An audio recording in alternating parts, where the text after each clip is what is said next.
Assalamualaikum warahmatullahi wabarakatuh. Apa kabar teman-teman semua? Selamat berjumpa kembali bersama saya di kanal Suara Kaki Lima. Sebelumnya saya mengucapkan terima kasih banyak kepada teman-teman semua yang sudah mendukung, mensupport kanal Suara Kaki Lima, yang sudah nge-like, yang sudah nonton, yang sudah subscribe, yang sudah kasih jempol, yang sudah komen. Sekali lagi saya ucapkan terima kasih banyak. Semoga kalian semua, kita semua eh, pada sehat ya, sehat terus, umurnya panjang, sehat terus, nggak pernah sakit, kemudian limpahan rezeki yang nggak berhenti-berhenti, uangnya banyak, nggak habis-habis gitu, anaknya soleh-soleh, keturunannya baik-baik, amin ya robbal alamin. Oke teman-teman, pada kesempatan kali ini saya akan eh, mengulas satu videonya Suginur ya. Suginur,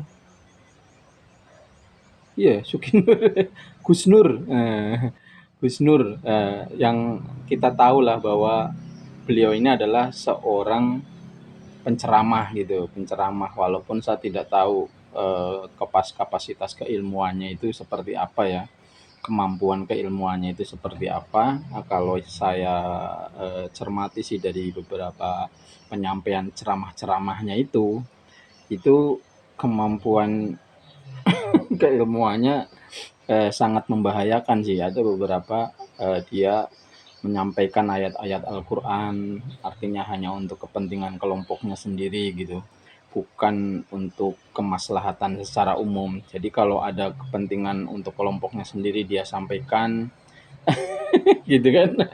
Tapi oke lah, kita ini dulu ya, kita lihat dulu videonya seperti apa, nanti kita diskusikan bareng-bareng ya. Swing. Ini untuk Farhad Abbas ya, dan siapapun tanpa terkecuali. Saya kembalikan ke Al-Quran dulu. Ada 2 ayat yang harus saya bacakan untuk Anda.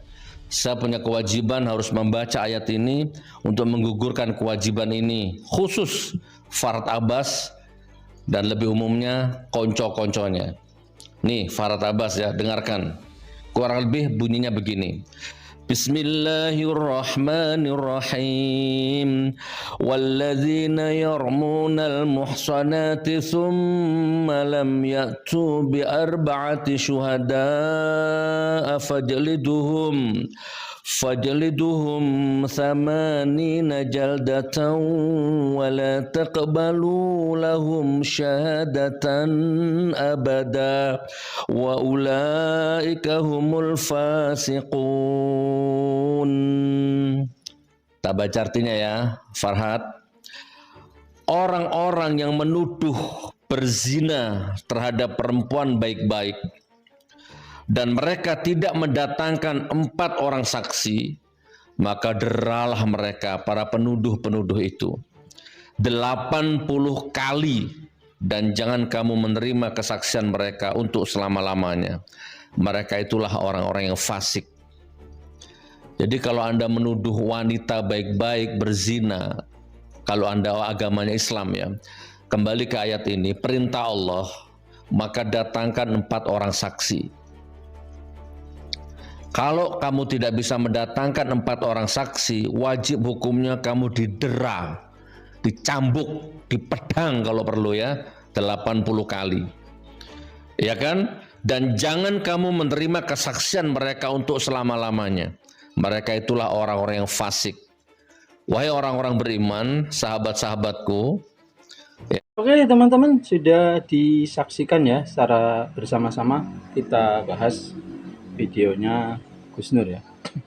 Gus Nur itu dalam video tersebut konteksnya adalah kalau pokok garis besarnya itu dia ingin memberikan peringatan kepada Farhad Abbas supaya Farhad itu jangan sembarangan menuduh orang lain berbuat zina gitu kan, dengan menyitir ayat-ayat dari Al-Quran gitu. Dalam konteks ini saya setuju dan itu bagus gitu kan. Ini kan Farhad Abbas beberapa hari yang lalu dia membuat sebuah konten ya kalau tidak salah.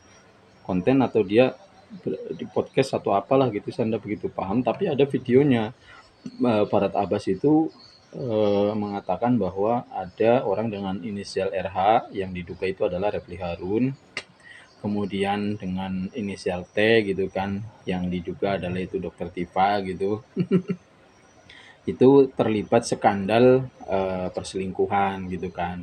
Ini yang disampaikan oleh Farhad Abbas. Nah, oleh Gus Nur ini kemudian Gus Nur membuat sebuah video yang pada intinya memperingatkan kepada Farhad Abbas supaya jangan mudah menuduh orang gitu kan. Dalam konteks ini clear, saya setuju. Nah, tidak masalah itu. Tetapi permasalahannya adalah dia bisa menasehati orang lain seperti itu. Dia bisa ngomong kepada orang lain seperti itu. Tapi dia tidak sadar bahwa dirinya juga sering melakukan hal yang sama. Dia menuduh Pak Jokowi ijazahnya palsu gitu kan. Kemudian saya yakin dia juga tidak punya bukti apa-apa menuduh itu. Dan dia hanya mungkin berdasarkan cerita keterangan dari Rosuryo misalnya. Kalau misalnya Rosuryo yang menuduh dengan dia punya bukti sesuai dengan keilmuannya, ya mungkin bisa jadi boleh-boleh saja karena dia punya disiplin ilmunya gitu kan. Walaupun itu juga masih diragukan. Tetapi dia sendiri, dia kan tidak punya bukti apa-apa. Dia hanya berdasarkan cerita dari orang lain yang kebenarannya juga belum bisa dianggap benar gitu. Belum bisa dipertanggungjawabkan.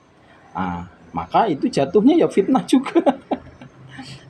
Dia bisa ngomongin orang lain supaya jangan membuat fitnah, tapi dia juga ya sering melakukan itu diantaranya. Kemudian dia sendiri sering menghina orang, mencaci maki orang, maki-maki orang gitu.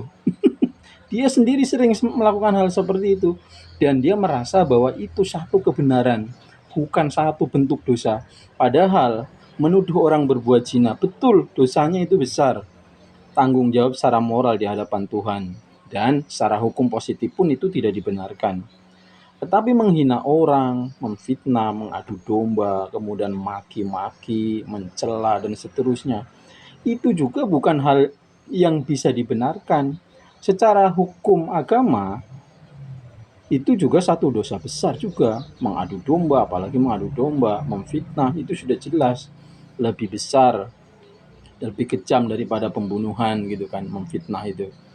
Kemudian mengadu domba, itu kan hukumannya secara agama, secara hukum positif juga ada hukumannya dan seterusnya.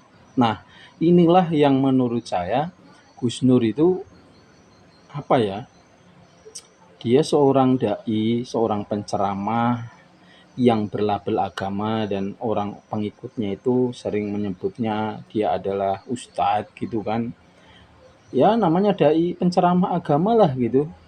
Yang mestinya menurut saya bahwa orang-orang seperti ini menebarkan kedamaian, bukan menebarkan kebencian. Tetapi yang sering kita lihat orang-orang seperti ini justru satu memprovokasi seringnya, kemudian mencaci maki orang yang selalu berseberangan dalam hal politik, biasanya seperti itu. Dia caci maki gitu kan. Hanya karena mungkin menurut asumsinya dia, mungkin orang itu dinilai adalah seorang penjahat. Padahal kan belum tentu gitu. Dia menilai, contohnya dia menilai seorang Jokowi bahwa dia adalah seorang penjahat gitu kan. Bahwa Jokowi adalah penjahat. Kemudian dia bebas maki-maki dan seterusnya. Tapi apa dia tahu bahwa di hadapan Tuhan nanti menurut Tuhan, menurut Allah Subhanahu wa taala, bahwa ternyata Jokowi ini adalah orang soleh yang mungkin kita tidak tahu mungkin kesehariannya. Dia puasanya rajin, sholatnya rajin, sholat sunnahnya rajin. Ini misalnya tuh, misal. Kita kan nggak tahu. Nah, makanya dalam agama itu tidak diperbolehkan menuduh seseorang atau berprasangka buruk kepada orang lain yang belum jelas kesalahannya itu. Oke teman-teman, mungkin tidak panjang lebar ya. Hanya sekian saja, tetaplah menjadi bangsa yang cerdas, yang selalu mencermati setiap informasi, setiap berita-berita yang datang kepada kita, sehingga kita tidak mudah terprovokasi dengan hal-hal yang seperti ini, dengan berita-berita yang belum jelas kebenarannya. Oke, sekian saja. Assalamualaikum warahmatullahi wabarakatuh.